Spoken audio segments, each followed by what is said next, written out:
How is the financial crisis hitting Nigeria in particular?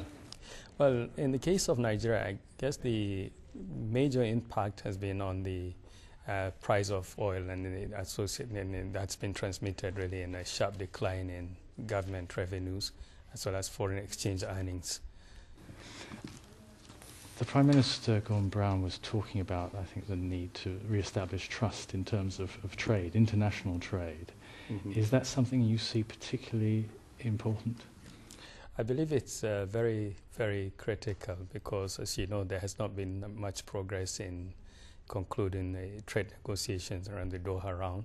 And the risks that this global crisis poses is that for many countries, basically, there's growing pressure, if you like, populist or political pressure now to revert back to protectionism and more inward-oriented policies and some subsidization that cannot be afforded.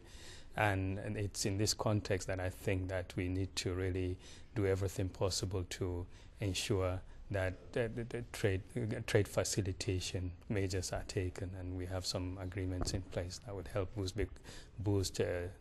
world trade and global demand in that regard.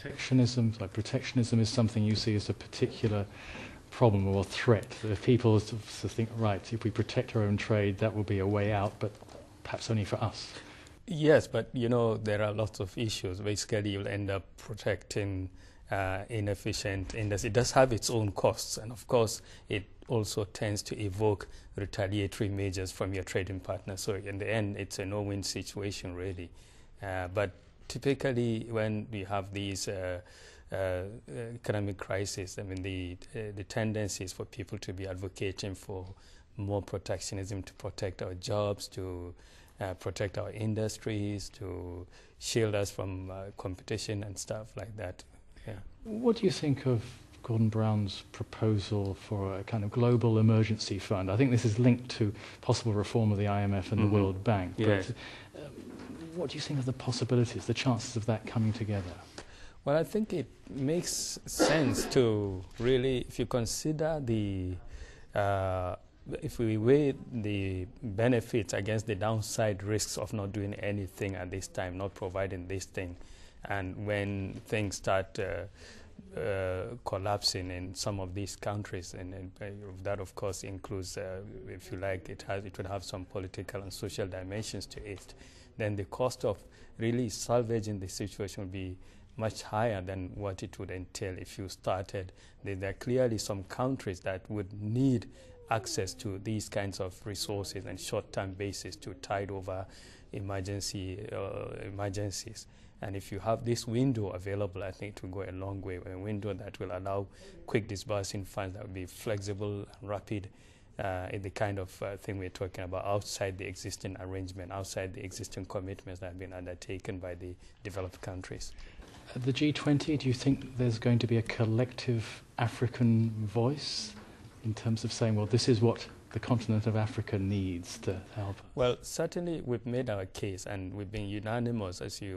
We have been coordinating this very closely in the last couple of months. Basically, we have a group of a committee of 10 persons, governors of the central bank and ministers of finance from across the African regions who have been coordinating this along with the African multilateral development institutions, including African Development Bank. And I think that there is a consensus, and there's a strategic consensus in terms of the way forward for Africa. One, an appreciation certainly of the magnitude and intensity of the crisis and its impact on African countries, and the need to really enlist the support of the developed countries. And there are very specific recommendations that have been put on the table for consideration of the G20 countries, which we all believe that would help a long way in helping mitigate the impact of the crisis for African countries, as well as laying the foundation for sustainable